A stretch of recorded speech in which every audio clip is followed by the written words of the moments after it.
Once in the heart of ancient Greece, a man named Zeno stood on the rocky shores of the Mediterranean, staring at the waves as they crashed against the stones. Wow!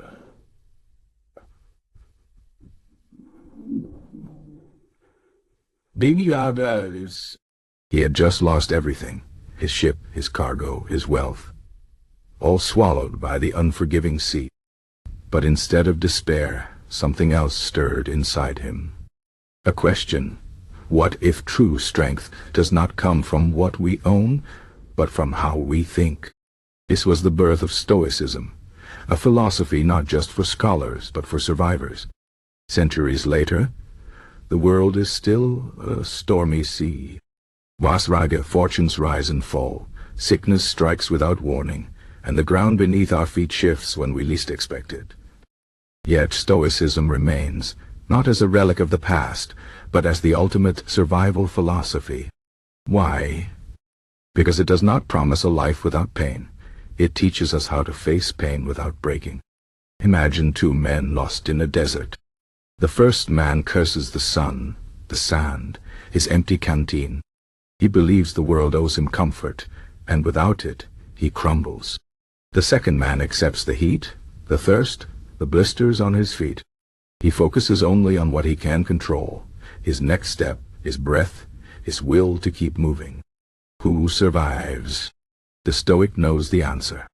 Stoicism is not about denying emotions or pretending hardship does not hurt. It is about clarity. The world will knock you down, that is certain.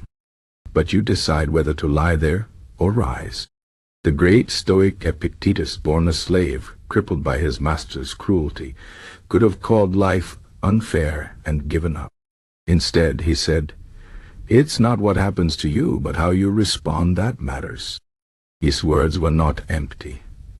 They were forged in suffering, tested in the fire of real life.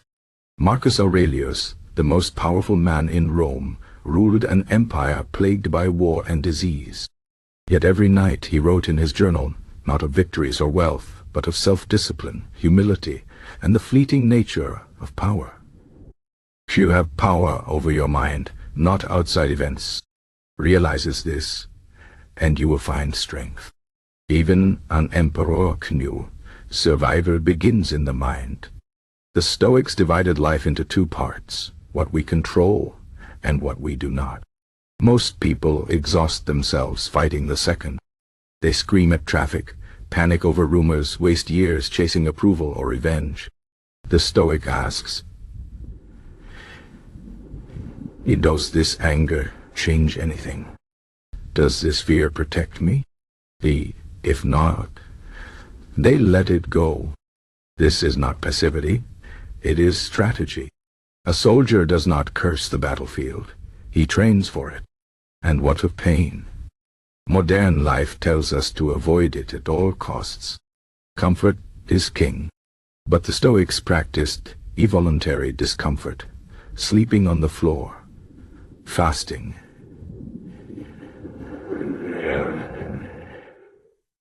enduring cold, not because suffering is good, but because they knew, if you cannot face small hardships, you will shatter when real storms come.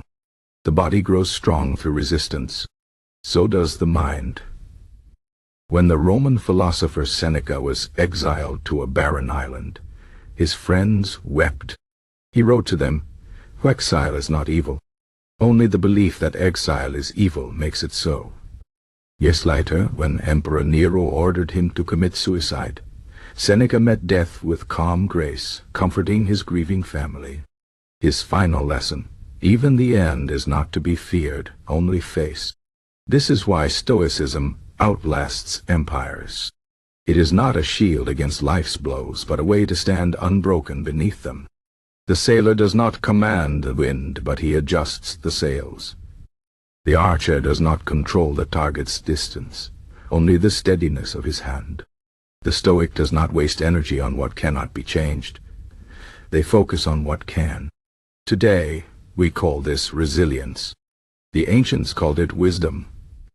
Whatever the name, the truth is the same. Survival is not about the fierceness of the storm, but the strength of the ship. Stoicism builds that ship, plank by plank, in the workshop of the mind. So when the desert stretches endlessly ahead, when the waves swallow your plans, when the world feels like it is ending, remember Zeno on the shore. Broken but unshaken. A survivor. Not because the world was kind, but because he chose to be strong. That choice is Stoicism. And it is, always has been, the ultimate survival philosophy.